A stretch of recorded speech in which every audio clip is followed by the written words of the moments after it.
Hey everyone, welcome back to Secret Sonics. This is episode 159 with Justin LaPointe. Had a great chat with Justin. We talked about so many things, including working fast. We talk about building a destination studio and creating a studio environment that sparks creativity by helping artists feel off the grid and not on the clock, and also leaving them time to relax and not only just work on the music.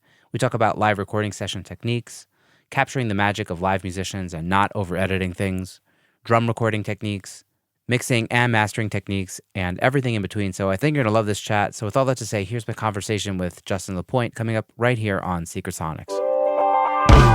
Hey everyone. If you're anything like me, you often find yourself looking for business insight in podcasts. And I'm sure many of you are also into meditation and reflection to help better understand yourself. Former guest of the show, Carl Bonner, decided to launch a podcast that brings these two elements together. It's a series of guided self-reflection exercises, but specifically for freelance creatives like you and me, focusing on the struggles we face as we try to grow our businesses, while also finding more happiness in the work that we do. It's called Thanks for Thinking. It's definitely an unusual format, but if you want to grow your self-awareness, find deeper career satisfaction, and make more money, then I think this podcast might be for you. Experience it for yourself and click the link in the show notes below. You're listening to Secret Sonics, a podcast exploring the creative side of music production. Join us weekly for honest conversations with real-world music producers and audio professionals.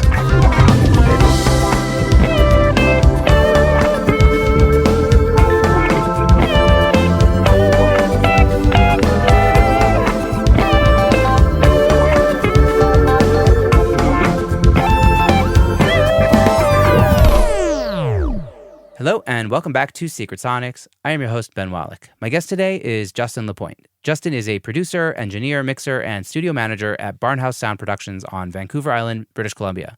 Justin and I recently connected online, and I invited him to join me on the air, which he's graciously agreed to do. So with all that to say, welcome to Secret Sonics, Justin. Hey, thanks for having me. Yeah, it's a pleasure. So we've been schmoozing for a bit now, but I'd love for you to tell the audience a bit about your story, you know, how music became a thing for you and how it evolved into all the things that you're doing today in audio and music production.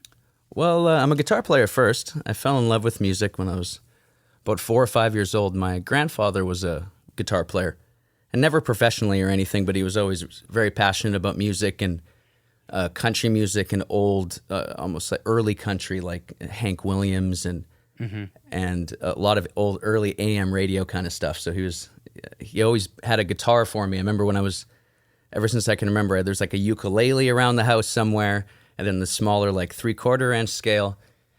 And I don't think I really got into it. Like, I would strum it when he would come over and he would try to show me a couple things, but maybe around 11 or 12 is when I got really bit, because I think I heard Guns N' Roses and Metallica and that kind of stuff that was on MTV at the time, which is probably because I was born in 1988, so this was in the 90s, so it was still when that kind of stuff was still on heavy rotation on Sure. our MTV. I'm a year ahead of you, so I know what you mean. Yeah, so you could still hear that kind of stuff, and I just the big guitars and the guitar solos and the lead guitar player thing, I just thought was so cool.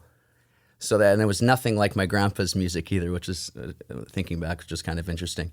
So I always liked guitar, but I never thought it would be any sort of career or anything. And even when I got into high school and started getting into bands, and the band I was in at the time, the first band I joined, there was a Battle of Bands competition in grade 11 that we wanted to go into, and one of the other the dads of the bass player, he had a little home recording setup, and he was really supportive of us, and he went out and bought all this stuff, and he was trying to use it, and he couldn't quite figure it out. And I remember taking the manual home. There's probably a lot of engineers that start this way too. The manual home for his 24-track Tascam, and figuring it out, and realizing how much I loved that part of it too, and the research behind figuring out, how am I going to do this tomorrow? Okay, there's 4 of us in this garage.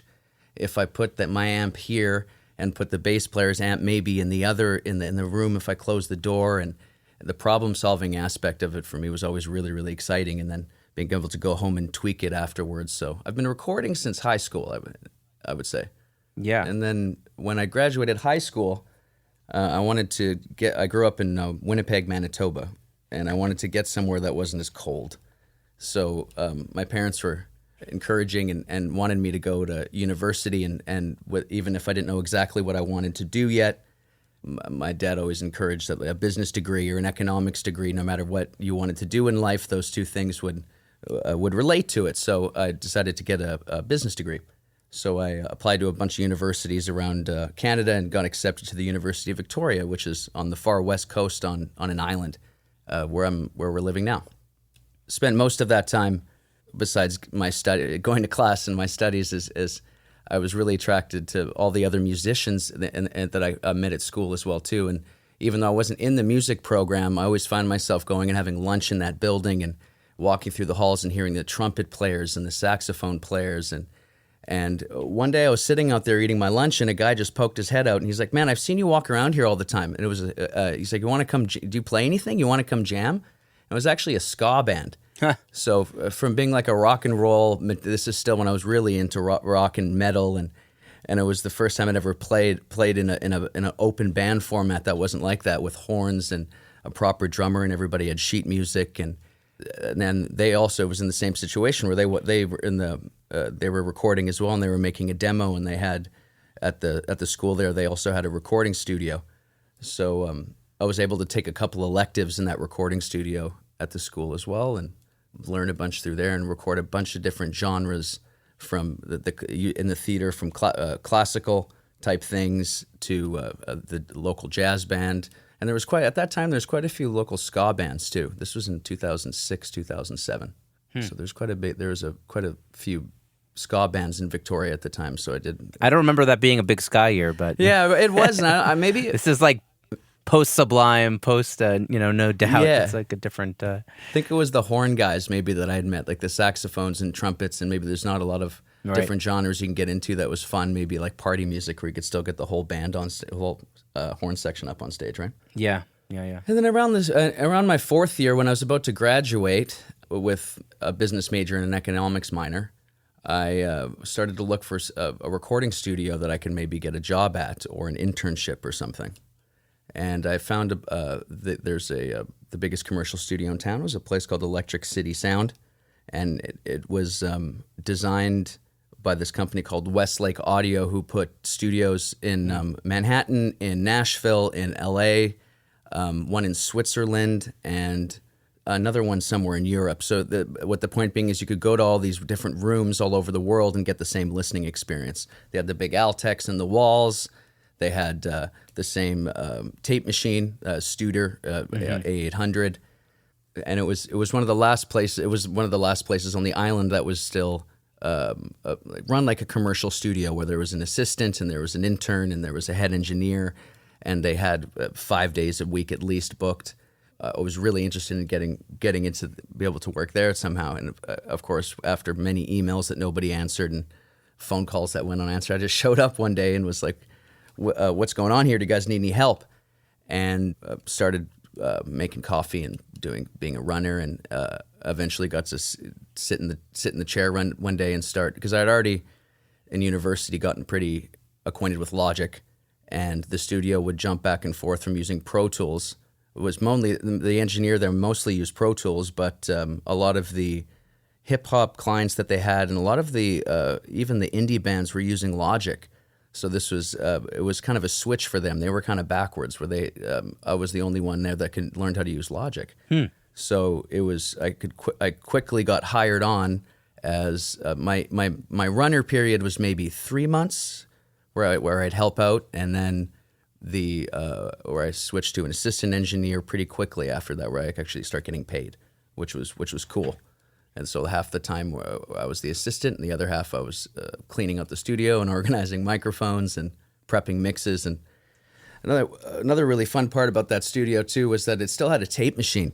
So I got to spend a lot of time. We still would record to Pro Tools or Logic, but a lot of the clients wanted that tape sound. So after they would leave at the end of the day, I would run everything through the tape machine and back in. So I got to play with putting it in at different levels, how hot I would go in different bias levels, that kind of stuff. And it was interesting to see to learn saturation at a level where it wasn't necessarily, I didn't have Decapitator yet. I didn't have these kind of stuff, and doing it and learning that what the tape machine could do for that was really fun for me, and it kind of opened my ears to the difference in saturation. Thinking back now, that was the first time I think that I noticed what that can do. And now with the majority of mixing in the box, even with if a tape machine, if you're doing it back out to a 2-track, or even going out to it like what I'm describing here, where you record into the box and then put it back out. Understanding saturation, I believe, is a key part of mixing these days. Yeah, everyone's big on saturation. It seems to be the modern approach to mixing. Maybe it wasn't 5 years ago, but right now it totally is. Yeah. So continue with your story. So yeah, sorry. So at the studio called Electric City Sound, it was it had a live room that was about 18 by 12. Longer. It was longer than it was wide. It was very long and not very skinny. So it was built for where you'd have the drummer looking out in the main room, and then bass amp on a smaller ISO room, and then a vocal booth off to the side. Everything very isolated, very 70s. It was very dead sounding. There wasn't a lot. There was no echo chamber. The ceilings were high. They were about 12-foot ceilings, so it's not like you're in your average house, but I learned the importance there, working there too, of reverbs and echoes, and because everything was very dead and very 70s, and you'd think that a lot of people would have taken advantage of that, like there would have, but there was a lot of more live bands coming through there than maybe that's the jobs that I got assigned, because there was the indie bands recording in Logic, and those were mostly guys that played together, even if they wanted to go home and work on the tracks afterwards.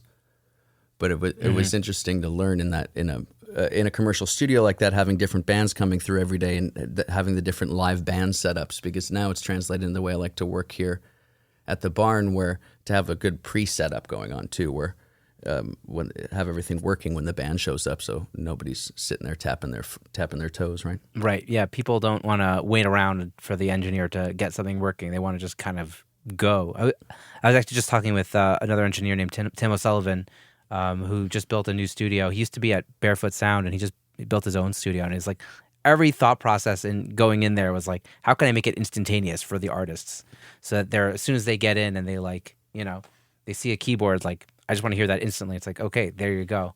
And I feel like, and also, like I was telling him, like from my interview with Vance Powell, it's just like, the reason why Jack White works with him is because he's so fast, right? Yeah. Like you don't want to be like scratching your stomach while the sound engineer is like running around. Like you want to just go, exactly, in the studio. Yeah, like, don't lose that moment. Don't lose that mojo. Don't lose that creative spark that people usually have, and especially when people first get to the studio too. They're always really excited, and they have tons of energy, and they're ready to get going, and going back and forth between even how many microphones do you want on your guitar cabinet? That needs to be decided beforehand.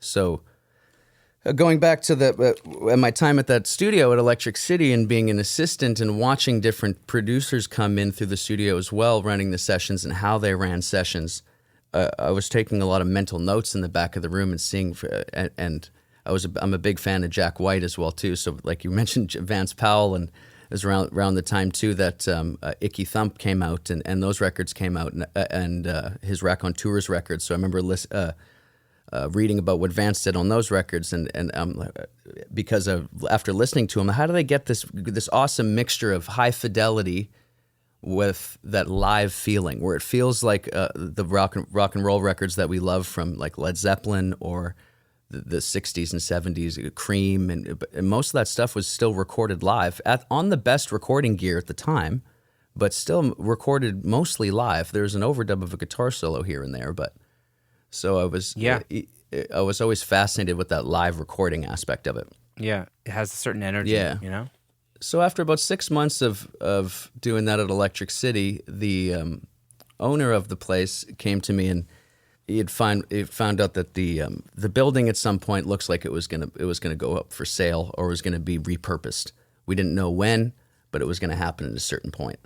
And it actually didn't end up happening for about 5 years, but he was awesome that he told me right away. And he was an older gentleman, or is an older gentleman, and he wasn't interested in the studio business anymore. When this place went down, he wasn't going to go lease a new place, or when the building had to be repurposed, he wasn't going to move the gear somewhere else. Mm-hmm. So I was lucky with that though too, that he gave a big heads up where I'd acquire a client list, and I could meet people and tell them about a studio that I was thinking about building, which is the one that I'm working in now, called Barnhouse Sound, which is about 2 hours away from Victoria. It's on the mid-island of Vancouver Island, and it's a destination studio. And where I fell in love with that concept is around the same time that I heard from the owner of Electric City that the building might get repurposed. I was in a rock band that we actually played for a local play. That we were the pit band for it was called Rock of the Ages. It was almost like a School of Rock type play, where the songs in the band, the rock and roll songs fit with the play itself, right? So we were to record those songs for that play. We went to the studio outside of Seattle called Bear Creek. I don't know if you've ever heard of it, in Woodinville, Washington. It's where the Foo Fighters went and recorded all the stuff that they ended up throwing away, and Dave Grohl ended up redoing for their big their big third record there, The Color and the Shape of. Oh, okay. And Clapton went there back in the day, and Lionel Richie and the Lumineers did their big the Hey Ho, and it's run by a producer and engineer named Ryan Hadlock, and he's a great guy, and it's a third generation owned destination studio. It's in an old converted barn on a rural property that's just beautiful and serene. And I just remember going down the driveway, and it's in this amazing, beautiful setting, and just going from that contrast of working in a busy city in an industrial area where a lot of big city recording studios are, where you go outside and you hear the honking of the horns, and you're in the middle of having this complete polar opposite of in the country. And when you step outside the studio, there's a deer looking at you, and you can hear the trees. And a little bit more space to breathe, and where you're maybe not necessarily staring at the clock so much. And it really stuck with me, that vibe, the feeling of community that we had when we were there too, as a band locked away in a house somewhere. So I'm like, if I'm gonna open my own studio someday, it would be great to have something like that, where it's a destination and where people could come and be a little bit maybe productive with their time as well too, because they're not feeling rushed to leave necessarily right away at night, their eyes aren't on the clock. They're already there for the day. Exactly, yeah. And even there's some local places to eat, and there's a local bar that has live music sometimes, but it's not a busy city where you might be distracted to have, oh, I know so and so is here in town, so we're gonna go see them after tonight, or you're not distracted. You're together, and there's something about those old records too that I love. Or Led Zeppelin 1, 2, and 3 are always been I still listen to them weekly. And it's kind of. I wish I did. I tried. I have the opposite with Zeppelin.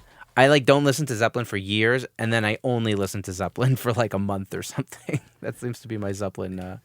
Then you empty your Zeppelin meter. Yeah, you need it. Like I just listened to an interview with Robert Plant, which was really interesting, on the Broken Record podcast. I don't know if you've heard of those. With the Rick Rubin. With Rick Rubin. Yeah, with Rick Rubin, and it was so interesting to hear him talk about the early days and his influences. Oh, I got to check that one out. I haven't listened to it. He's an interesting guy.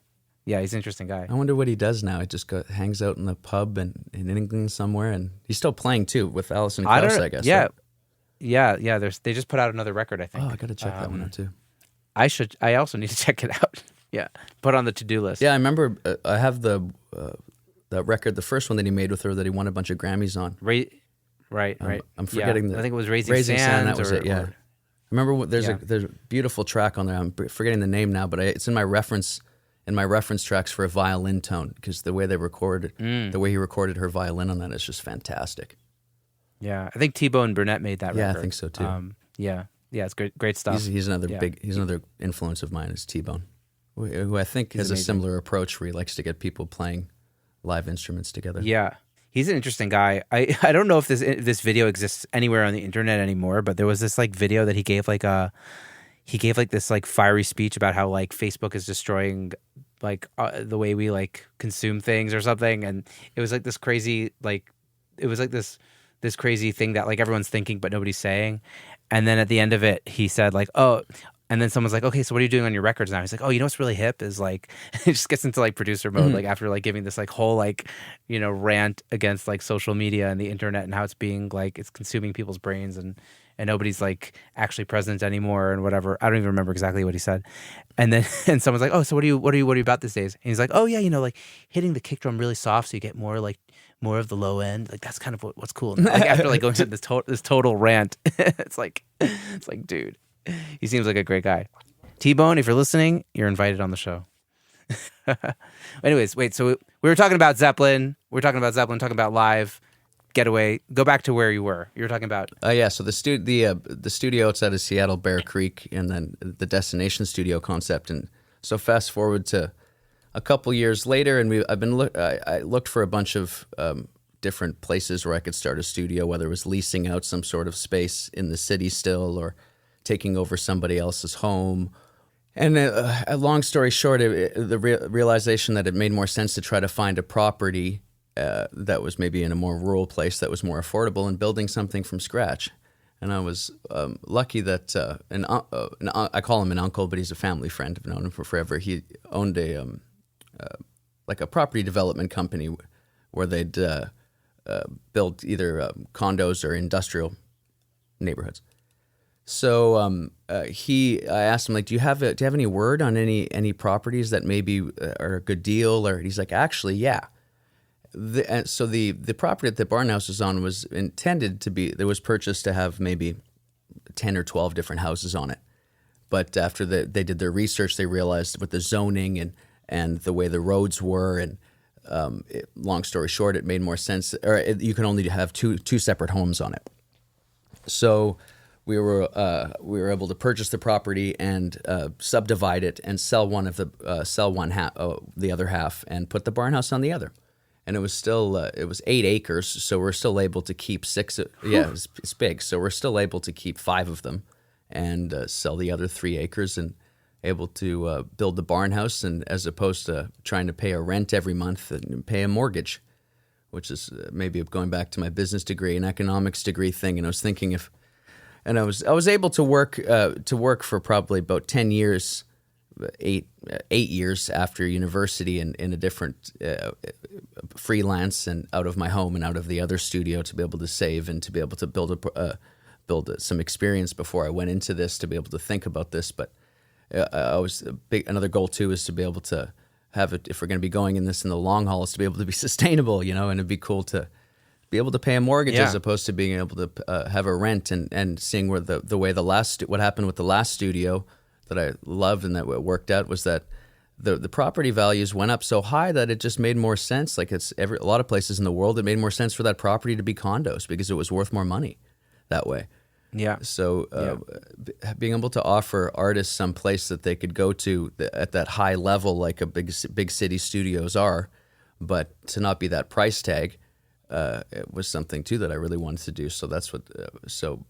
When we were designing the Barnhouse, we wanted to have that same kind of feel where it felt like you were at home and that you had that cool, comfortable vibe in the country, but also have all the same fixtures of a commercial studio, like patch bays and the cables being run through the floor and stuff like that, where you don't have to, where you can have the efficiency of that, but still feel like you're having fun. Yeah. Hey everyone, if you're using Dropbox or Google Drive to send your clients their music, let's talk about how you can supercharge your studio's workflow with one collaboration tool called FilePass. Here are just a few ways that FilePass can help you collaborate with your clients. First, your clients can leave their timestamp feedback directly in FilePass from any device while they're listening to their music. Second, their comments turn into a tidy to-do list for you. Simply mark each comment as done while doing revisions. Third, all your hard work is protected using their download paywall. This means the artists you work with can't download their files until they've paid in full. Finally, FilePass makes collecting massive files easy. Just send an upload link to your client and they can upload files as large as 1 terabyte directly into their project without needing their own FilePass account. As a Secret Sonics listener, you can get 20% off your first year of FilePass by going to filepass.com/secretsonics, and there's a link for it in the show notes below, so go check it out. All right, back to the episode. So tell me a bit about, how you built the actual studio inside the Barnhouse. Let's hear about that. We still wanted to be able to keep it where, my little backstory on how I didn't design the whole thing by myself. My dad has always been a big music fan because it's his dad. My grandpa was the one who was a guitar player, but he never played himself. And he does not really a sports guy. He doesn't play golf or anything, but he's always been really obsessed with log homes and timber frame homes and architecture And whenever his buddies whenever he'd have the opportunity with my uncle, the family friend, to help design any homes, he always jumped on it as a hobby to be able to, and always designed his own homes too. So my dad jumped on the opportunity to be able to help me design this place. So having it look and feel like it was a home or that was converted from an old barn was the aesthetic goal of the place before we decided how we wanted the layout of the recording studio would be. And now it's roughly there's other recording studios in the world like that too, like even in the Queen movie, the Bohemian Rhapsody. I'm forgetting what the name of that studio was now. It's somewhere in rural England somewhere. But that's similar kind of vibe where it was guys who put it into an old barn. So it's got really high ceilings. It's got about 24-foot ceilings. And the main live room's about 2,800 square feet, and there's a loft. So it's almost like the loft would be the hay loft if you were to look at like an old traditional barn. And the loft section is where we have the accommodations and a separate bathroom for the accommodations up there, and a pool table and a little living room. But that area looks down upon the big live room, so you can still put microphones up there and get the advantage of the height.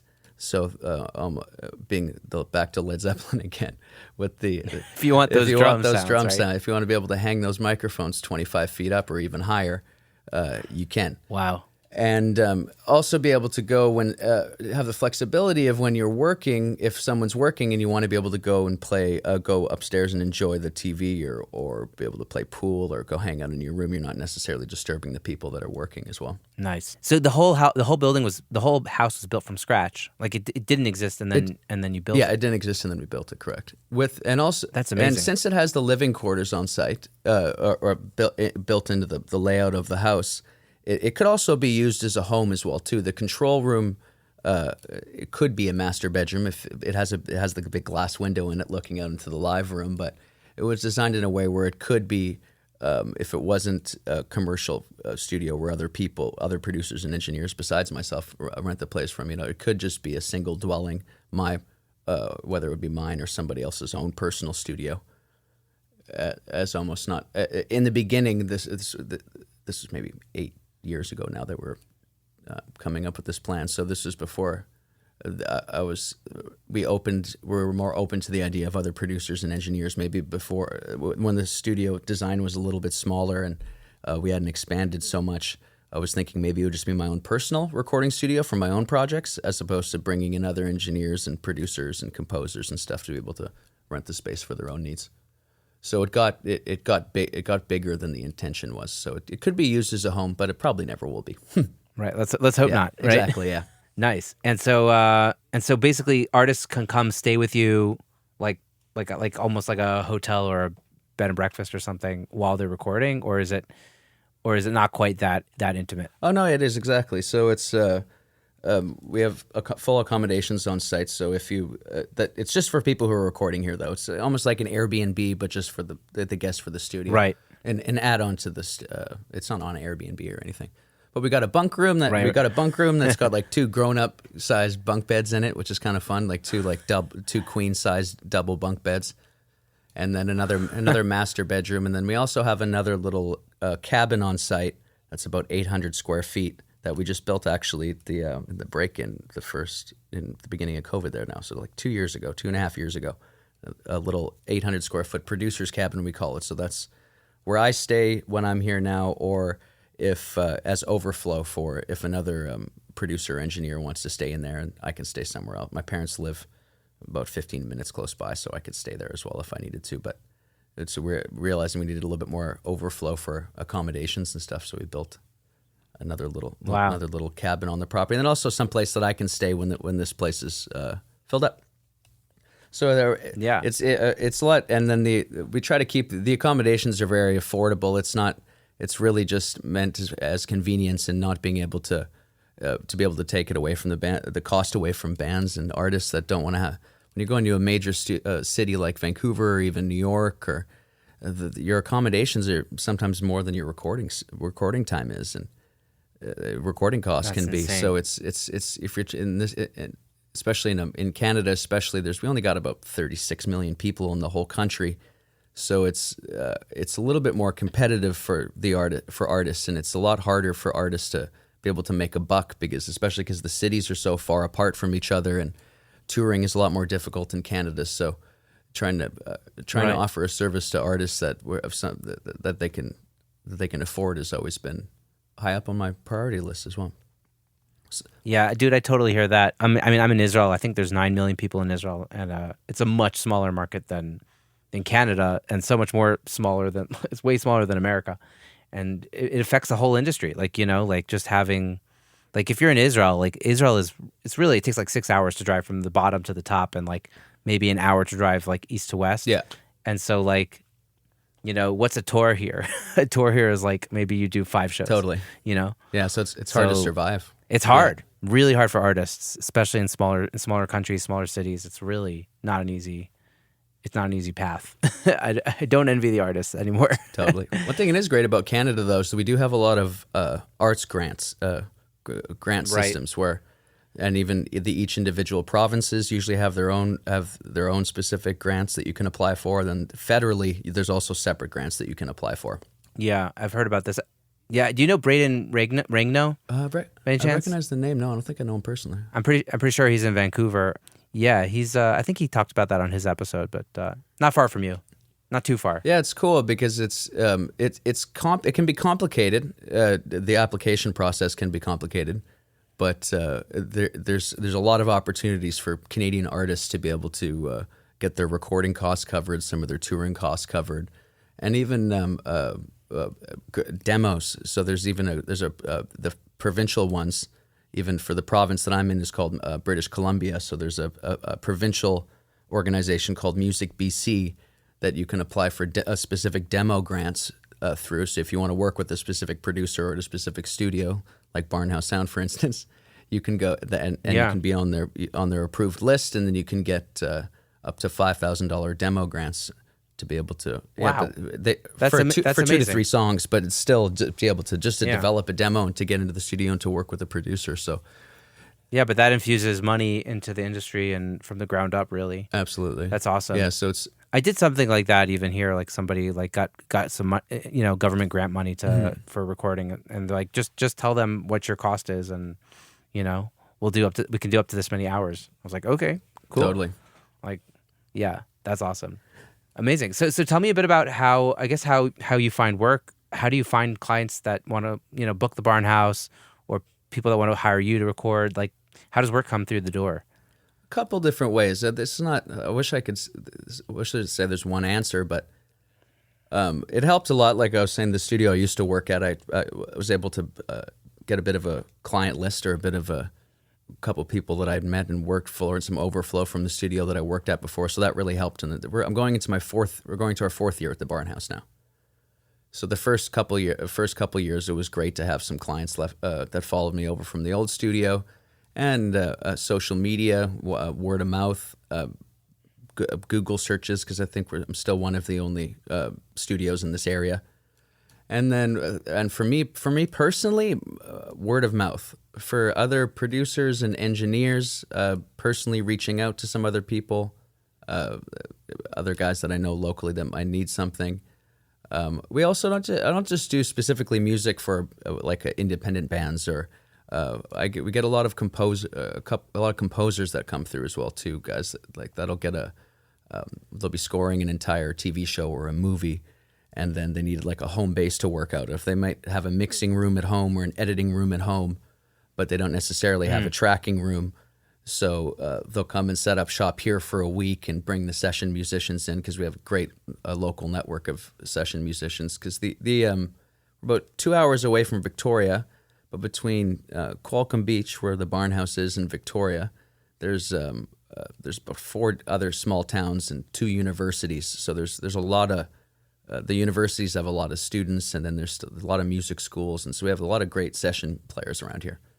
So it's get composer, and since when we were designing the Barnhouse too, with going back to that for a second, a couple of the other commercial studios that I'd worked in, and even they're considered bigger, I find the limitations of the live room when recording, not just a live band, but a string ensemble or a horn ensemble. and if it would placing them in the room and having enough, whether it's all, even the decatry concept can be very hard in a small room with a lot of reflections, even if it's been treated without those reflections in a small dead room trying to record an 8-piece horn section. It can be difficult if the spacing isn't properly, never mind a 12-piece or a 16-piece. So with the size of the live room that we have here, we have the capability to be able to fit a pretty large ensemble in here and still be able to get a decatry up into the middle and get some room mics. And wow. And it was kind of a happy accident where I was trying to, when we were building the live room, I was trying to have it be open and spacious and give you almost like that church feel, or like even when you walk into a barn, even though a barn, when it's got animals in it, can kind of stink, but it has that grandiose, like, oh wow, it's got like that church kind of feel with the high ceilings and the windows. And but also didn't want it to be echoey or not too echoey or not too reverby, where it's the live room had such a long decay that it would just bleed into everything. So we were able to tune the live room in a way where it's got a really cool, healthy, short delay sound. And with the baffles, the custom-made baffles that we made and designed, I can move them around the room into any configuration to be able to make any little zone that you'd like. Yeah, that's awesome.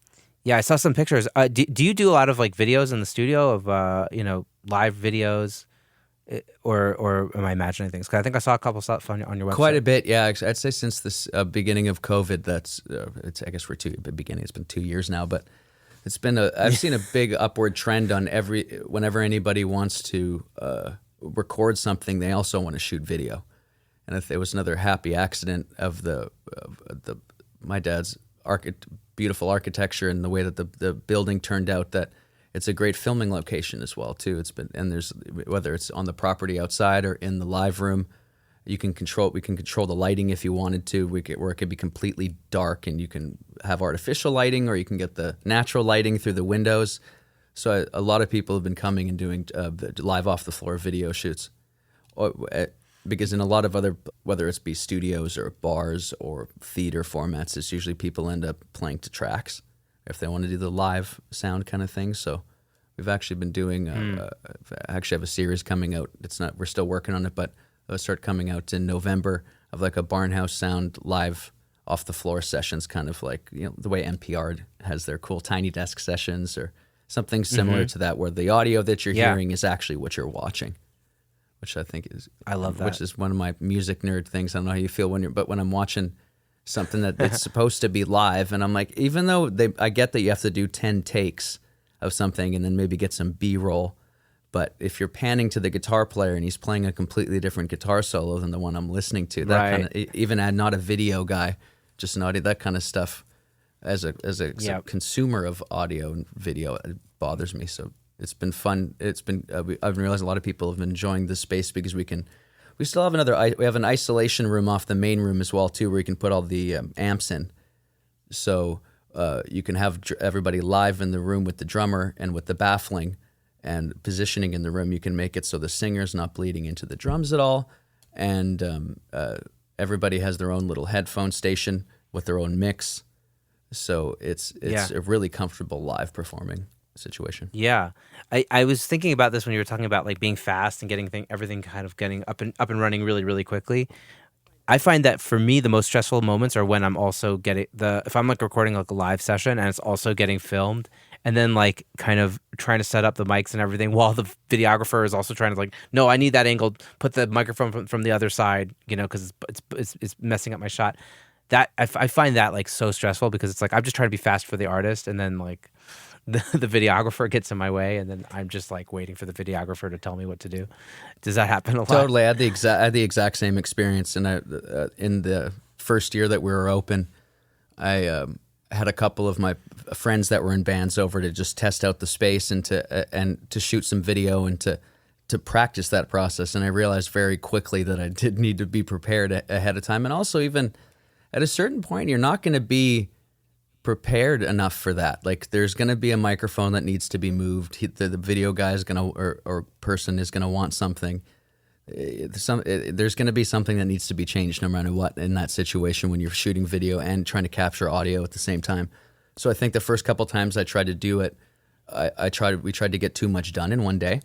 So now a big thing I think is communication with the artist beforehand, and making it clear that if you're trying to get audio and video done at the same time, you're almost getting you're going to get half as much done as what you think you're going to get done, because you're doing both. That's interesting. And then everybody's just happier and cooler. Everybody seems to have a much better day in the last year when I've been having a conversation with them beforehand. Yeah, that's a really interesting point. I think just generally it's a good idea to kind of build more margin into your life. Like we always try to cram too much into our lives, and then we are rushing to the next thing, and we're not getting there on time, and then we just feel super stressed out. And it's like if you're able to build more margin around everything that you think you have to do, and just be more reasonable with yourself and your expectations of what you can do in a certain amount of time, you'll just be a happier person, you know? Totally. Like, yeah, that's a lesson I'm trying to learn. It's hard because I come from this like very productive like New York background of like you always got to be busy, always going to be doing something, always like, and it's like no, sometimes you got to just like get off the gas, you know, give yourself some more space. Yeah, and even on that, like how long of the hours you work in the studio too, it can be tempting, especially in a destination studio like this too, where you're not going anywhere, where you want to get up first thing in the morning and start playing because it's so much fun, and then it's you eat dinner and you want to keep playing. So another thing I've realized too, I've had to shift in the last couple of years is that communication with the bands, the artists as well too, and saying we having not necessarily set out, not set hours where it has to be between 9 and 5 for everybody, but each artist deciding beforehand, if you're here for this many days, these are the hours that we're going to work, and then the other hours we're going to do something fun. We'll jam. We can still jam. We can still, because we still have a full PA system in the live room. So once the control room gets locked up at night, it doesn't mean you can't stop playing and using all the instruments and jamming, but it's just at a certain point the work part of the day needs to be done.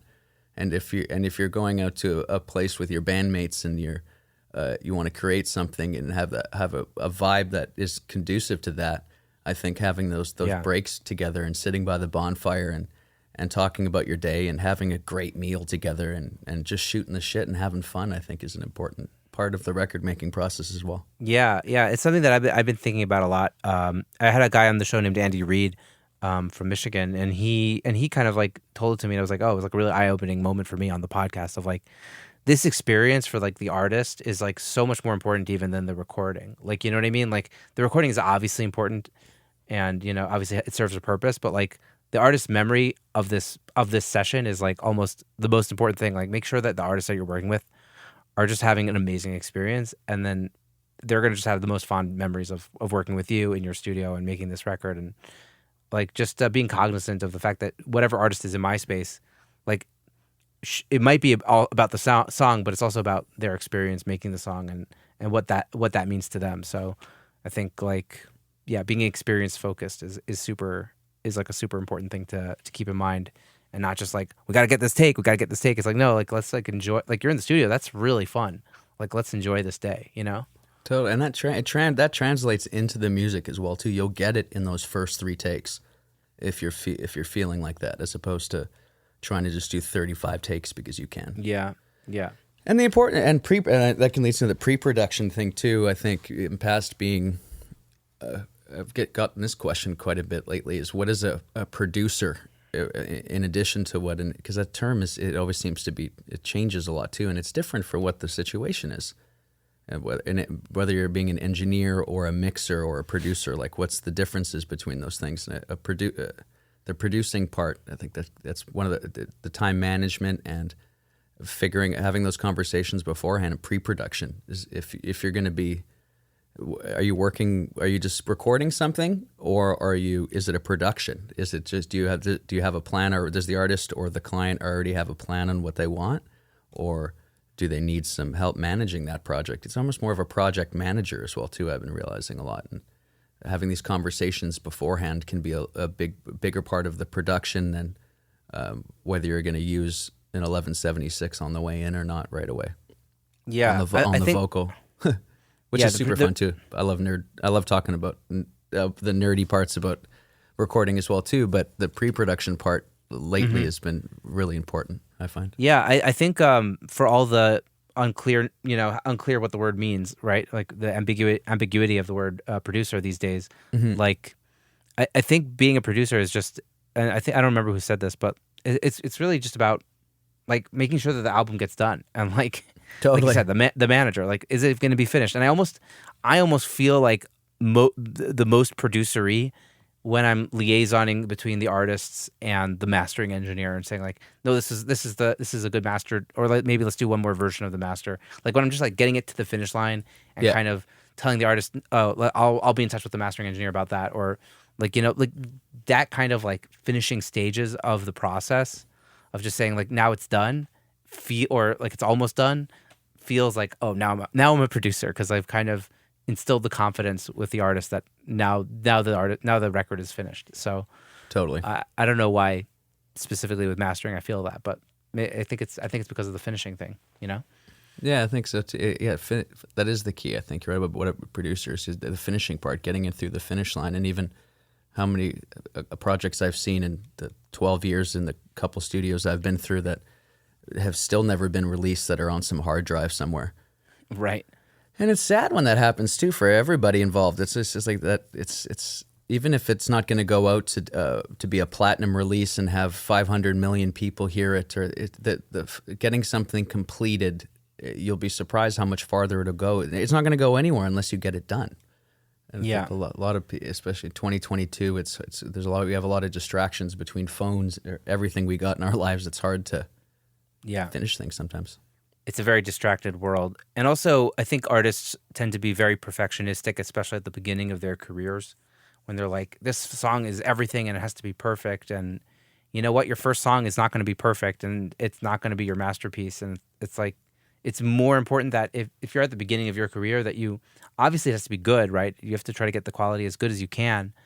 But at a certain point, it's more important that you finish it, you release it, and you move on to the next song, and you have something to show for yourself and potentially to show potential fans, than it is to just keep tweaking that one production. Because if you tweak the same production forever, it's never going to come out, and it's not even going to get that much better. So just like release it and move on with your life, Totally. Like the artists that haven't released songs that I've worked on, it's like they're always just a bit too perfectionistic, and like you could almost tell in advance if it's going to be like that, Yeah, absolutely. And even looking back, usually those artists end up not ever releasing anything. Yeah. There was this guy that I worked with, I don't know, maybe 5 years ago or something, and we switched the tempo on the song like 3 times or something, and then he wanted to switch the key, and it's been like, dude, this is like our 4th version of this song, and it was just like at a certain point, like the rate I quoted you is like we're getting close to minimum wage here, like I can't keep doing this, and I don't think this person has yet to release that song or any song. So yeah, I have the exact same experience, and I think it's a common thing. I have a couple buddies that work in Vancouver doing a similar thing too. We're freelance producers and engineers that rent out other studios, and they seem to have the similar experiences too, where it's just, and they say the same thing, where you can kind of sense it coming. Yeah. At a certain point, you get it. Like I think it takes, like everything in this business, it takes time, right? Like, oh, totally. You learn to read those red flags. Yeah, and I personally, as an artist or guitar player, and there's so many voice memos I'll probably never listen to again of riffs and Logic projects with songs in it that'll never get opened again. It's part of the process as well. Part of every artist has, whether you're a painter with your sketchbook has unfinished sketches in it and stuff like that. It's part about being an artist too. Yeah, totally. So let's talk about because you have this beautiful live space. Let's talk about specializing in live recordings and how you approach recording a band live in a room. Like, what are some of the things that you're thinking about when you're setting up for a band? I think the first thing I think about is where I'm going to put the guitar amps. Whether it's going to be like Vance Powell style, like you mentioned him earlier, where when you talked with him too, he discussed about having the guitar amps. It's like an old Glyn Johns trick where you line the guitar amps with the bass amps up with the kick drum, and then all parallel with each other, and have baffles in between them. And then if the band is really tight and they're really well rehearsed, and the guitar amps aren't crazy loud, like they don't have to be on 11. They have to almost be like you have to almost mix them in the room a little bit, And then with a little bit of baffling, you can have everybody in the same room. And then if you're doing it like that, you almost don't even need headphones for anybody besides the singer. Or I've even done it once or twice with a wedge just in front of the singer. And then the way have them far enough away from the drums or at an angle for the drums with the null point where it's not going to get into the drummers. But yeah, that's the first thing I'm thinking about is where I'm going to put where I'm going to have the guitars. And usually it's either if it's a quieter act or quieter, more something more like R&B or country or folkier kind of. In the last couple of years, I've done quite a few country or Americana kind of more style recordings where there's a pedal steel and a couple acoustics, an electric guitar, and then the drums are usually quieter in those instances, right? Where it's not John Bonham big whacking style drums, so having the guitar amps in the room, aligning up with the kick drum with those big baffles in between, and everybody being able to look at each other, I find works great. But for the stuff that's a little bit louder, and if you maybe want to redo something after, if you're just going to get bed tracks, or if one of the guitar players makes a mistake or something, we'll want to put the guitars in another room. So more common is we'll have it so that we have the live setup is you've got drums in the main room, and then bass will be DI'd, and the guitars will be off in a separate isolation room in the vocal booth, where you could have, and then if there's any either guitar player makes a mistake or wants to do a punch in or something, we can fix that, and it's not bleeding into the drums, and you're not so dependent on everybody nailing it on that one take. But I still like to get it where it's try to get it to be the take for the bed tracks, and if there is overdubs, to try to keep it to be just guitar solos. Yeah, you have a very purist affinity for live recording and just the energy of like the band in the room. That seems to be one of the things that you love. Yeah, and if that's what the music calls for, if it is a band, and if that's the sound or their reference tracks or what they say that they want to be, it's kind of, I find it really hard to layer everything on top of each other one at a time to a click track and have it sound like that sound. You're referencing, if somebody's referencing a band, something that was recorded in the 60s, 70s, 80s, or even 90s that was with real musicians or real session musicians, it's not going to feel the same as something that's completely quantized, done one on top of each other. But then I also love working like that too, where so you go something a little bit more outside the box, where you can still get bed tracks down with maybe a bass player and a drummer, and then have everybody play together, and then strip everything down to just the drums and start from scratch and layer everything over on top of it again to get that tightness and that really polished sounding kind of 90s, 2000s kind of rock records. I find, if that more Nickelback, everybody hates them, or Tailboat Reference, but those records do sound fantastic. And getting that kind of sound, there's a lot of editing and there's a lot of quantizing going on, that kind of stuff.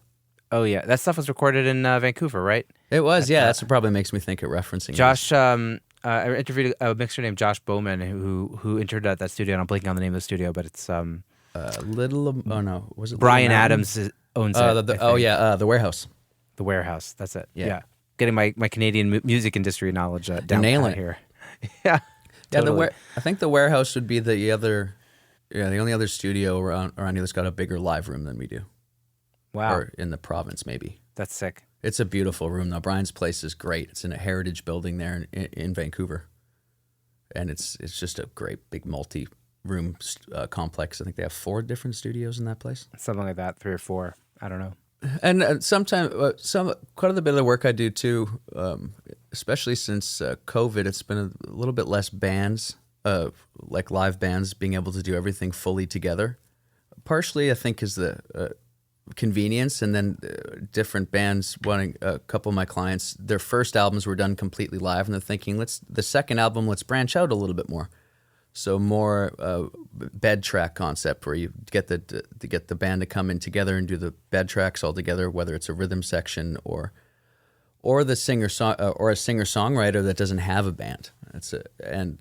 That's been really fun for me too. And with the Barnhouse, I have all the stations set up. So we have a keyboard station, and we have a guitar station and drum station and bass, and everything's all set up. So it could be if the singer-songwriter is somebody who doesn't have a band necessarily that needs a full production behind it, whether it's the two of us or bringing in another session musician, and almost playing like musical chairs, I call it, or musical stations, where you are doing the layering and producing things one instrument at a time, but you can still, instead of doing bed tracks with a bunch of musicians, you do bed tracks almost with you and the artist and maybe one other session musician, and you jump around from the different stations that we have set up. So part of the pre-production, setting up those stations and deciding what the sounds we're going for would be, and you have those kind of stations set up in that little bit of in that same vein. So if it's something we're doing last week, I was thinking like a very Beatlesy kind of vibe.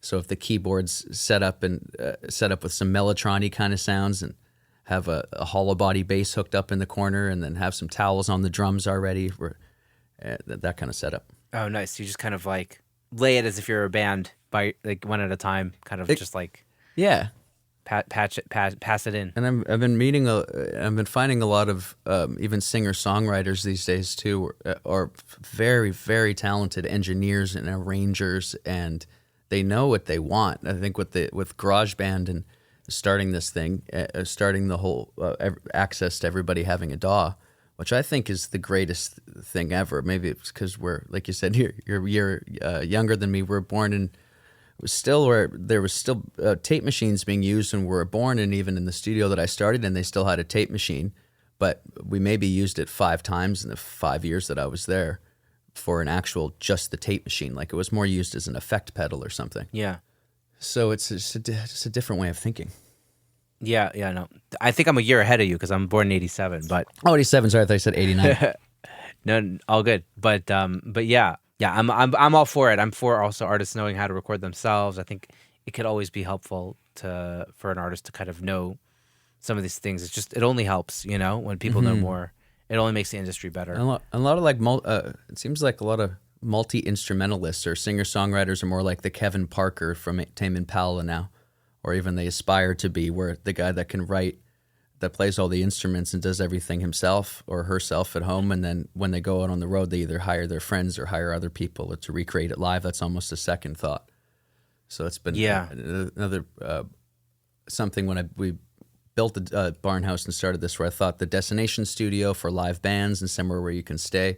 I didn't necessarily predict that it would be so great for that, even just like the singer-songwriter that's a multi-instrumentalist like that, where they could jump around and have a place that they could work and do everything, where if you're living in a lot of the times just being loud in your own home is hard, right? Yeah. So it's being able to go to a place and to just create and to have access to all the all your paintbrushes and all your colors and crayons, and not have to lug all that into your studio apartment. Yeah, totally. Yeah, I mostly work with singer-songwriters, so I definitely know what that's about, and it's always fun. Yeah, so in terms of in terms of your live recording, do you have like any techniques for drum like doing great live drum recordings with the band? Like what's your, I guess there's no go-tos, but or maybe there are go-tos, but maybe walk me through like a drum recording setup. Not if live. It seems like it's always the Coles 4038s seem to always come into it. If there's as overheads, those seem to be always my favorite lately, especially with the null when they're figure eight. So the null point is facing out, basically canceling anything that's in front of the drum kit or behind it, which is nice if I'm have a bass player that even if he's in the room DI'd with a baffle in front of him, sometimes those strings, the string noise and that kind of stuff too, because I like to keep before thinking about microphones or mic placement or anything. I think if you're doing live off the floor together, line of sight's very important. So the drummer being able to see the bass player or the guitar player or whoever, like the main other rhythmic aspect is, them being able to see each other is where I build the baffles, where I place the baffles around them, where it's, to optimize their line of sight before I think of necessarily trying to isolate sounds from each other. Because it's going to be, especially with the drums, we're never going to be able to isolate the drums from the other sources in the room. So since we have the amps in the other room, and vocals are usually end up being scratch vocals, they end up getting redone afterwards, if the singer wants to focus on it, or rarely is the singer nails the vocal take when the band always gets it right. So usually the vocals are getting redone. So the only thing that you're worried about in the room is the drums. So I'm not super worried about setting up the microphones to cancel out other things. But a modified Glyn John setup is usually my go-to in a live setup, where having the one of the overheads over by the floor tom, and the one mono on top. And I don't use a lot of spot mics on the toms, unless it's unless it's a very tom-centric song. But otherwise, I try to get the overheads set in a way where the toms are getting in a balance with the cymbals as well.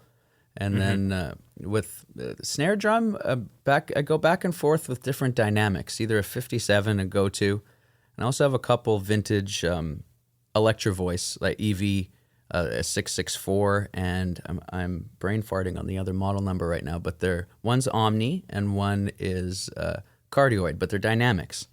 So it's interesting on a snare drum to be able to play with different dynamic microphones with different polar patterns, because I find that, and especially with the older Electro Voices, they have a lot of high-end roll-off, which can be really nice sometimes on a snare drum.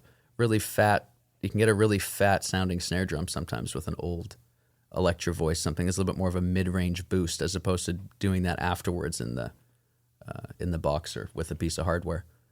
Do you mic the bottom of the snare, or you either the bottom or the side? A lot of the time, I find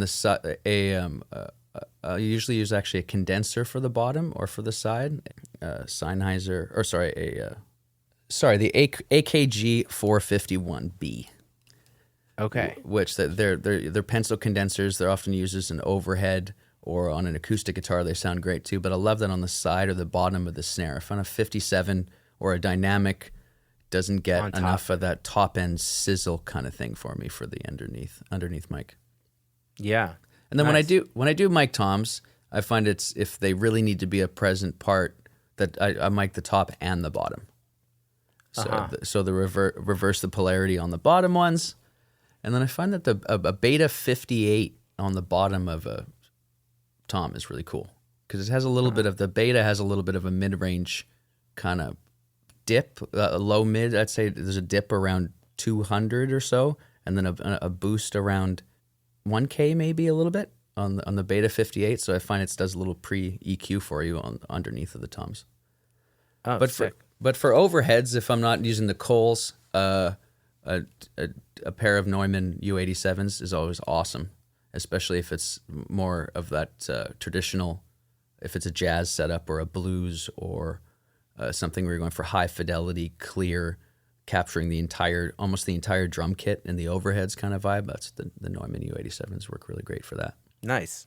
And kick drums? Lately, I use 3 mics on the kick drum. 2 in the front, usually some sort of a FET 47, and either a D112 or the Electro Voice, the newer one. The 320. Yeah, the 320, exactly. And then another one on the beater side. I end up using a beater mic a lot. Either a condenser, an old Behringer condenser I found. It was one of those things I started using years ago and never stopped. A Behringer B2. It was their kind of copy of a FET 47 that they only made for a couple years. But if it's mostly, I'm looking for just the attack, just that beater hitting the head on that side, and then you have to flip the phase on that side as well to get that all 3 of those mics talking to each other. And then in the box after, I sum those 3 together into one bus, and then you can decide for flavor if you need to bring one or blend the 3 together.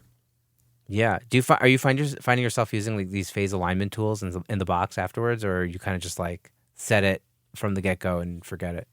I tried my best set it and set it from the get go. I'd rather before the drummer.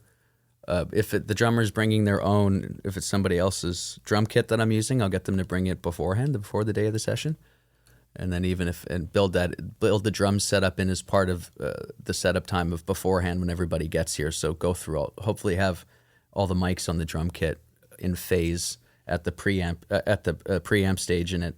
I'm a big Universal Audio fan, so I use console a lot since I still learned on a real recording console in the studio. I just love that Universal Audio console app and being able to route everything through there and even do some summing before I get into Pro Tools. So commitment.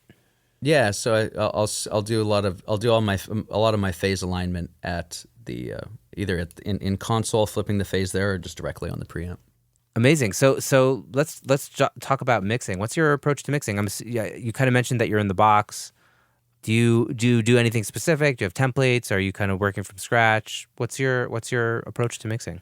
Yeah, so my approach to mixing, well, it depends on if I've recorded it or not.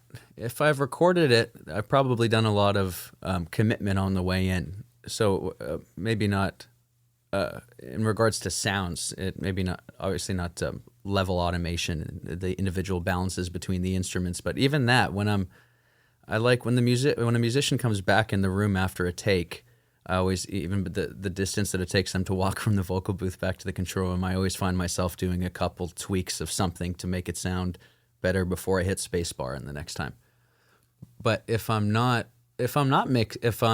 haven't recorded it, the first thing I do is obviously listen to the song and talk to the client about do they like the way it sounds already, or are they looking for some sort of do they want it to be changed somehow? Or are they looking for a drastic tonal difference? Do they want augmentation, and do they want a better maker, or to make an augmentation of what they already have, or do they want a more creative twist? So, and then if it's mostly, they say it's a combination of the two, which seems like what my forte is, where it's a lot of the final sauce, and then also a lot of the creative part too, where I think a lot of people who record at home and they might have a vision of the arrangement of the song and the lyrics and the notes and everything, but the technical aspect of effects and even some of the creative things that you can do with effects. So even though I work primarily in the box, in the box when I'm mixing stuff that I've recorded, because I've already put it through the outboard gear before it's been recorded, if it's something I haven't recorded, that's when I'll start using hardware inserts. So all my recording gear, I have two Universal Audio 710s, two 710s. So I have 8 channels of that. I got an API 3124, which is another mic pre. And then also have the Warm Audio 273, which is like a stereo 2-channel Neve mic pre. And I have all these set up as hardware inserts in Pro Tools. So when I get something from somebody else, that if it was mixed at home or recorded at home, or if it was recorded very plainly or without any microphone preamps, just into whether it's like an Apogee duet or even an Apollo Twin with just the unison plugin set on, it can be very bland if it hasn't touched any transistors or tubes yet. So I'll run everything through one of the pre's, whether it's the Neve flavor or the API flavor, or the Universal Audio 710s have a little blend knob on it that you can go from transistor to tube, which is like my favorite. Actually, I have one of those, the Twinfinity, right? Yeah, I got the bigger with the 4-channel version, so it's like the 710D, but it's exactly the same. Mine just has 4, yours has 2. Mine only has 1 actually. Or 1, yeah. But I love that little knob, so you can do that, and then I find that gives it the first big fidelity bump. Where it takes it up to a level where you can start mixing. If it hasn't hit some sort of microphone pre at some point, I find that it can be just bland. That bland, small. It's always hard to describe sounds, obviously, but the first step to that when people say, they always want that when you get to a mixing engineer, your job is to still make it sound better without using any engineer terms or any fancy terms. So I find that getting something outside of the box, if it's never been outside of the box first, is great before even thinking about balancing any levels or anything. That's cool. I interviewed a woman named Nina out of the Netherlands who's a mixer, and she was telling me how she, like, when she gets like one of these really anemic kind of like that's a great word, Focusrite kind of recordings, what she'll do is it just needs more like good frequencies. So like, after you soothe out like some of those harsh frequencies, she'll send it to like one of these websites that puts it through Analog Gear, and I think she just runs it through like a Pultec or something. Yeah. And it just adds those extra really nice harmonics that just make the vocal just all of a sudden feel more expensive or more real or like better. Totally. Yeah, there's something about those added extra harmonics that a real tuba, a real transistor, or a real electronics, real electricity moving through real things. It does translate into more musical information, I find, in the computer. It's almost that similar, going back to the beginning of the conversation I was talking about when I used to play with the tape machine at Electric City. And then it gives that similar effect. Instead of having to go out to a tape machine, I find that driving different pre's at different input and output levels is you can get the different degrees of saturation right there and drastically change the sound of a recording before you even start messing with any plugins or anything. Yeah, wow, that's awesome. It's food for thought there. And another toy that I've been using a lot, just because I'm looking at it right now, I have a Roland Space Echo, an original, like a 70, I think it's a 76, RE201, one of the original ones, and I was really lucky. I found it in an old thrift store in Vancouver. They got it in an estate sale. I don't think they even quite knew what it was. Like, they didn't realize how mint it, and it came with an extra set of tape, and it's just mint. So you can use. It's got a spring reverb in it. It's got a preamp in it, and it also has obviously the echo and the tape in it. And I find sometimes just running stuff just through that preamp without the echo or even reverb on, it can do that same thing we were just talking about with the some extra harmonic frequencies. But the spring reverb and the echo in this thing, you can get a variety of different sounds. Like, it's not just that space echo slapbacky kind of thing, and versus the universal audio version is really great too. I'll monitor that in console a lot when I'm working with singers as the echo or as a spring reverb.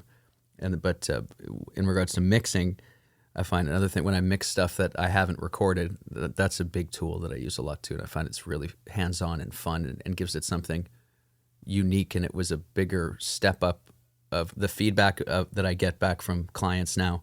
It seems to be better than when I was just using more stock reverb and echo plugins. There's something about getting it, again, outside of the box for that. So I'll record that out and then put it back in and then line it back up with everything else.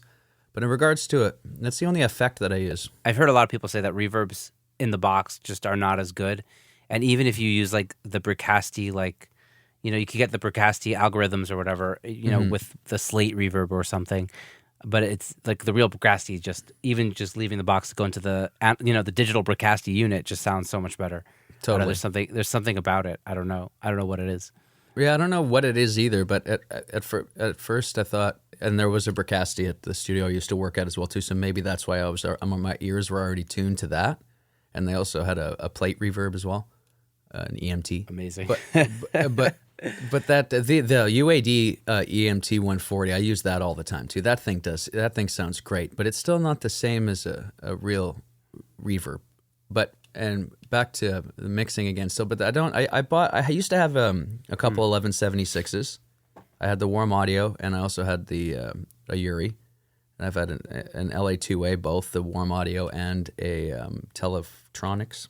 And I ended up selling them and going back to the box again with the UAD stuff because with working on so many mixes and recall and having to be able to have 12 of them as opposed to just 2. And I was realizing that not a lot of even the other engineers and producers that were coming through the studio, they weren't even turning them. A lot of people weren't even turning them on in the tracking stage. So for compression and EQ, I'm mostly in the box. For saturation and the initial treatment that I do when I first get the tracks, we'll go outside of the box. But after that, I stay in the box and do most of my compression and EQ in there, using mostly UAD plugins and same stuff everybody else uses, Fab Filter and everyone has the same tools, just about using it to your specifications. And Soundtoys is amazing too. I know everybody always says that too, but the Decapitator and Echo So Boy, good. and I use those every day. I use the little plate all the time. Actually, I think that's their 140. It's so good. It's an amazing. Oh yeah, you're reverb. right. I haven't looked at that one. I gotta check that one out. I use it maybe more than I should. But that's great. I actually don't even use the Echo Boy that much compared to like the little plate. I just use other delays. But yeah, the Echo Boy is like endless. Also, there's just more rabbit holes I should probably go down. But yeah, everyone talks about Soundtoys. Do you ever do any monitoring with any Sound Toys plugins? Monitor like live? like live, like giving it to the singer as they're No, singing. Yeah, that's I the don't. only I don't. downside. I don't think there's a way to do it properly without any latency. Yeah, I'm an RME user, so I'm using their DSP when I'm recording because they have this like Oh, which is like Universal Audio's console, kind of same concept. yeah, kind of the same concept, except it's not with their it's not plugins that I could then later on use inside the box. I can't, but it has a nice enough reverb, and I just kind of get it to sound good enough in the headphones with that, and then we'll mix afterwards with different plugins. So. Cool. Yeah, but the RME is amazing. Actually, what's cool about the RME that it has like a built-in like EQ, and so I actually EQ my headphones, like the output of the headphones in the total mix. I'm able to kind of like EQ them to sound a little bit better. Like these Sonys are really bright and sharp and annoying, Yeah. and I have like a little EQ thing that I figured out that sounds very similar to my Focal monitors, just taking out just certain frequencies that were really high and that were really like annoying and boosting some low end. I was just like with 3 bands, all of a sudden these headphones sound really nice. So I do that's what's fun about the RME. It's got like all this DSP built in, so it's a different workflow. But maybe one day I'll hop on the Universal Audio train. I don't know. I'm not there yet. And that's a similar thinking as a console and a tape machine, though. You're doing something before it gets to your DAW. Yeah, A big part of my recording process. I like that idea of get a little bit more commitment going into something than. yeah. So that I'm not actually able to do with the RME because all the DSP that I do in the RME doesn't do anything after. Like it doesn't record it with that. It's just for monitoring. It's just for monitoring. Yeah, That's still it's just great, for though. monitoring. Yeah, Yeah. but that's how I do it without latency. So like the Sound cool. Toys, Yeah. Toys. Yeah, I gave up on on monitoring through my DAW. It's not worth it. Maybe on my next computer, maybe with the M1 things will be different. We'll see. Totally. I don't know if are you on a newer Mac or have you what are you? My what's your laptop is I split my time between the studio and the Barnhouse in Qualcomm, and I have a condo with my wife in Victoria because that's where she works, which is about an hour and a half, 2 hours away. A lot of my clients live there too, so I got a mixing room and pre-production space in my house there, so I can work with my clients there. But when we're not at the Barnhouse, and if somebody else, another engineer or producer's got the place booked out, I'm usually over there. So that's what I have there. Nice. Yeah, I'm eyeing the new Mac Studio. I think my iMac is getting a little bit too old, so it's time to make the jump. But it's a lot of money for a computer. I know, so much money. Yeah, amazing. Yeah, so maybe this is a great time to move over to the Sauce segment. We can kind of listen to what you're working on. And Sure. So you sent me a track called "Banquets" by Fast Hatchet. Let's have a listen to that for 90 seconds, and we'll talk about it. Sound cool? Great. Yeah, totally.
Yeah, man, I really dig this track. It's so I love the distortion and the drums. It's just so big and bombastic, and the vocal also has so much texture and character. Oh, cool. Thank you, man. Yeah, it's a super dope track. Tell me a bit about what went into it. Oh, it was fun. They're a band named Fast Hatchet from Victoria, British Columbia, Canada. They're a group of guys who have been jamming since like high school. I guess they're in their early 30s now, and they'd never. They recorded once 10 years ago, and then that was it. But they've been rehearsing together every week. They play gigs, maybe, I don't know, 10 or 12 a year local around here, and for work parties and stuff. But they'd never recorded anything, and they had like 50 songs. So it was really fun when I first met them, and they're like, yeah, we've already cut down 50 to 20. He's like, so I'd like you to go through these 20 songs with us, and those 5 that we have out there were the first ones that were recorded. And it was cool. I've always been a big fan of like Queens of the Stone Age and those kind of more unique bands that sound like them, where it's you don't try to change it too much. It's kind of even Guns N' Roses back in the day where they were pop music, but they had their own sound. Like it was still developed. So even these guys, it was really. I thought they had a sound in the garage, like in just live together. They already sounded like that. So it was just trying to find a way to capture it and get that energy down into a recording where it felt like you're in the jam room with them, like getting punched in the gut. And every other time that they try to record, they hadn't released anything, but they'd been to a couple other studios in the last 10 years, and every time they went, the engineer, the producer, whoever was involved, would try to get them to do everything one at a time, or like the drummer to a click track, and it was never live. Like, no, you guys can't do it live. It was like nobody would even let them try to record live. It was interesting how quite a few bands have that experience where it's like, no, you can't do that. Or people tell them that they can't do it. So what you're listening to there is everything is live besides the guitar solo. We did a couple overdubs, and the main vocal we overdubbed. But everything else was them playing the rhythm guitar, and the bass and the drums are all one take. Maybe there's one edit somewhere, but mostly all one take playing together. So I think that's part of the way it feels like that. It feels like you're at a concert or something almost when you're watching it, and there wasn't. And then if we were still able to take a couple, I always like to make sure that the song is played the exact same way every time when we're tracking it. So if you do, when I say it's live, but it still sounds very polished, you can still pull in a snare hit from one of the previous takes if you needed to, or something like that. If there's, as opposed to trying to go quantize something or line it up, if there's a little bit of movement, I'll go into one of the previous takes and bring that in there to line it up. So they are playing to a click, though, I'm assuming. They are playing to a click, yeah. Yeah. But the drummer was the only one that could hear it. Oh, okay, cool. So the beginning of the song, the guitar player would get 4 clicks, and then as soon as the drummer would come in, I would mute it in his headphones. So I like to do a little bit of live mixing too, or monitor mixing when we're doing it. I'll get rid of his click track once it came on, and then everybody else would be playing together. So we spent a lot of time getting that done and then comping it together with the band. Do you remember what you did with the vocal? Like, it had just so much energy. Yes, and there's some parallel distortion going on there and some parallel compression, where the main vocal, I found if I tried to over compress it, I actually didn't. I split the mixing duties since I produced this and I tracked everything and I mastered it as well. I wanted to get somebody else involved in the mixing process, just because sometimes when you get so close to something, and especially when it's music I find I really like I enjoy rock music, I enjoy heavy music like this, so I almost find it's harder for me to be in the mixing process to be completely subjective sometimes. So it's nice to get somebody else, another guy named Malcolm Owen Flood, who's another engineer and producer here on the island, and he helped me out with the mix on that one. So I still did most of the tones. So as we were recording in the console app, as we were recording his vocal on an aux, I always had that rat pedal going, the rat distortion thing going on. So he would have like a parallel distortion as he was singing through. I'm trying to think what mic we used. I believe it was either the U87 or an AKG 414. I think it might have been an AKG 414. So that parallel, he liked that feeling of that parallel distortion at the same time as he was singing. And then I recorded that track, that aux into Pro Tools as well on every take. And then, so I believe some of that is blended in parallel with the main vocal. And then in the mixing stage, if I know Malcolm right, he probably used a little bit of Decapitator too on a parallel.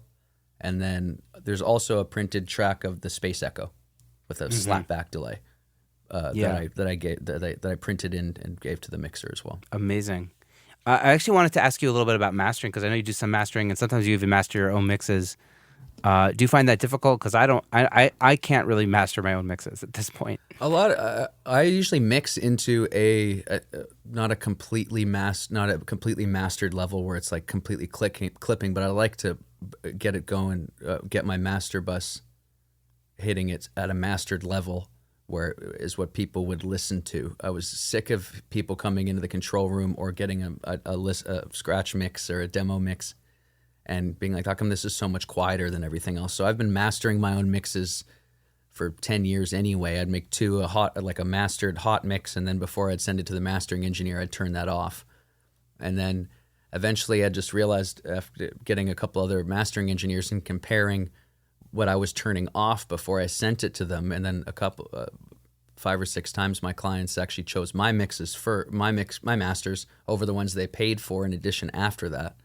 So I think because it's dependent on the way I mix, I'm mixing into a certain mastering chain. So I think it's not heavy. I don't use a lot of heavy-handed compression, but I think it still affects the mixing process. What you're putting into your master bus still affects that process a little bit too. So I think I'm hitting that part of my sound is the way that what the master bus is doing. Yeah, I guess you could send off, if you're sending to mastering, you could just print it how you print it, and then just let them take it from there. You know? Yeah, and I've been hearing about a lot of people. Like a lot of the big mixers also, they print it, they send a file that's already so loud that the mastering engineer doesn't even have much, if like Manny American mixes your song, like it's already going to be minus 12, like minus 10 dB or something left. So like there's not much for the mastering engineer to do. Yeah. So they could just still be that like last QA, I guess, of, making sure everything is cool. But I actually spoke with John Greenham, who mastered the big Billie Eilish record, and he's an amazing mastering engineer, and he was just saying, it's like sometimes you just don't need to do anything, you just dither it, and that's it, Totally. I did one of those for a client this year where the people who recorded it did an awesome job, and it was mixed really well, and it was just needed to be a little bit louder. Like there was barely even any EQ I did, maybe like 2 dB smiley face, I call it, or the little bit of low end and a little bit of high end, because I got a stereo pair of the Warm Audio Pultecs, and I love those things on the master bus for just that same thing you do in the box. If you want to use the UAD ones, you could do that too, but just that kind of smiley face boost where you boost some of the lows and boost some of the highs, kind of like what a back EQ would do. And if I haven't used the back EQ. There's a cool emulator. Someone has made an emulator of those, I'm sure. There's a plug-in version somewhere. I think maybe the Plugin Alliance have one. Yeah, I think so. They have so many plugins now. And then a lot of the mastering I do too is for guys who mix it or doing mixing at home. So we're still looking for that final where they don't have a room like mine that's tuned. It's not. I'd say around about 95% in here where I don't have any. There's no reflections. There's not. I can hear everything that I'm listening to in here. Versus a lot of home studio setups aren't like that. So that final quality control versus I don't do a lot of drastic changes to something in my mix. It's mostly just level control, making sure all the songs flow into each other and embedding metadata. I find a lot of artists still don't get any of that part of it. Yeah, no, for sure. That's why mastering engineers are hired, right? To do those things that people forget about. Oh, also, I guess once we're on monitoring, what's your monitoring setup look like? Oh, I have a couple of Dyne Audio Lid 48s, they're called. They're like 3-way, and I also have a sub, but I don't turn the sub on until the end because these monitors go down. They're supposed to go down right down to 20 hertz.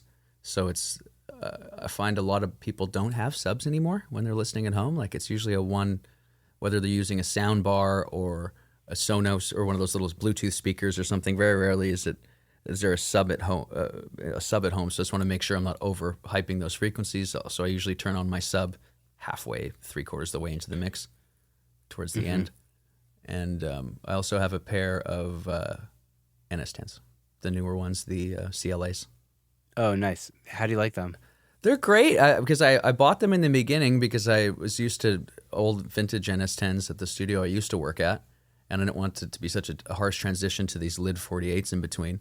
But I'll check on those, but honestly, I probably only use them about 5% of the mix in the last 2 years. I've been using way more of the Dyne Audio to the point where I might sell them. Yeah, I feel like people are so used to full range speakers now, like the whole NS10 thing of like not having like the bass or whatever, and seeing how they flap or whatever. I've never done it, but from what I understand, like I don't know, music is so much more bass centric now than it used to be. Like all these records have so much more low end than they used to. Yeah, totally. And so people are just mixing on full range speakers all the time. Yeah, even if it's like a country song or Americana or folk, it's still people want that full spectrum, low end, lows and highs. So I find that these just feel more like what the consumer is actually listening to, where NS10s or even Brystons or the big Altec big built-in speakers that a lot of the big studios have. Not a lot of people listen in that environment. Like even if you go to someone who's got really prides themselves in liking to listen to music and they spend a lot of money on a high-end consumer system, it's still usually not, it's not like that. It doesn't sound like that. It's not that the super hyped high-end. The consumer doesn't usually like that. Right. So I like to listen to something that's more based on what the consumer is listening to. Interesting. Yeah. Yeah, dude. Well, the song "Banquet" sounds awesome, and I love that you just captured the energy of the band in the room, and you really feel it. And looks like you're doing great work. It sounds like an awesome place to track a record. It sounds very ideal to me in this very, and Israel is so crammed, and there's so many traffic jams, and there's so many people in so little space, and it sounds very ideal to me. So, congrats on that.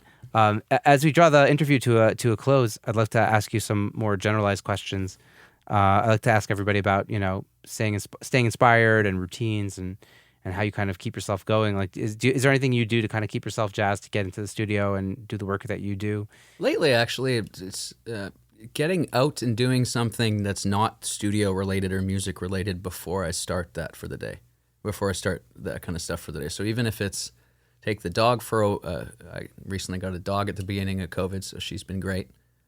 And doing something else first to get excited to go start doing music again. So even with being a studio manager, I still have lots of other jobs that aren't necessarily music related that I could do, whether it's invoicing or outreach or spending a little bit of time doing something else first before mixing, before mastering, before if it's not a tracking day.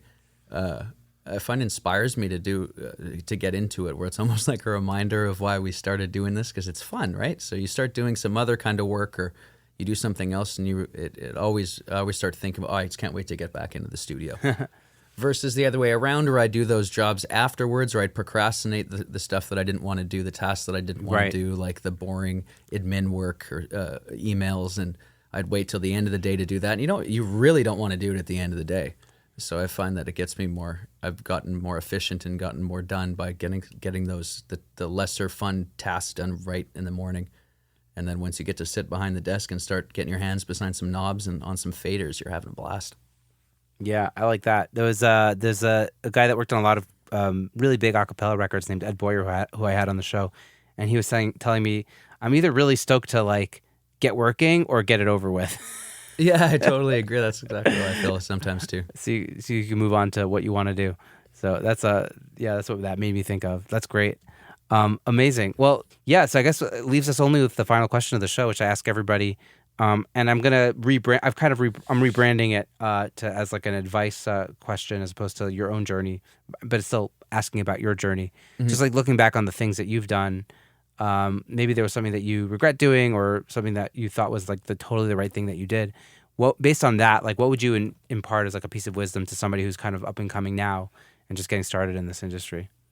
Well, I think if I could meet as many people as you can and knock on as many doors as you can. It seems to be similar advice that everybody gives, but that was I think at first I wouldn't have got into at all being able to work in a studio. They didn't answer my emails the first time. They didn't answer. Nobody answers the phone and hasn't for 15 years anyway. But if I didn't go in and knock on that door with a buddy of mine, and actually sometimes that's hard to do, is just a cold call or to walk up to something. But I've had, in the day of social media and in emails and Zoom calls, and it's something about going, if you can make it to something in person, and if you could make that human connection in real life is very important. We're still making art and we're still making stuff for people. So being open to that and not being scared to go reach out to people, I think is very important. And to not, it's almost like that high school feeling of where if you're nervous to go walk across just do it, man. If I could go back and do a time machine thing and tell myself to go, like, just go talk to the cool band that you want to talk to. Go to shows. Yeah. Yeah.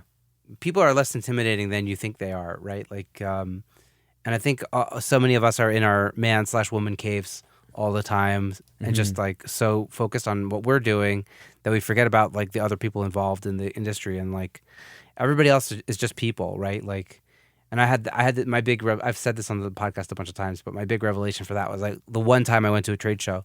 Like I went to an AES in 2017, and I was like, oh, they're just like me. They're just like regular people, like nothing to be intimidated about. And like I probably wouldn't have started this podcast if I hadn't done that.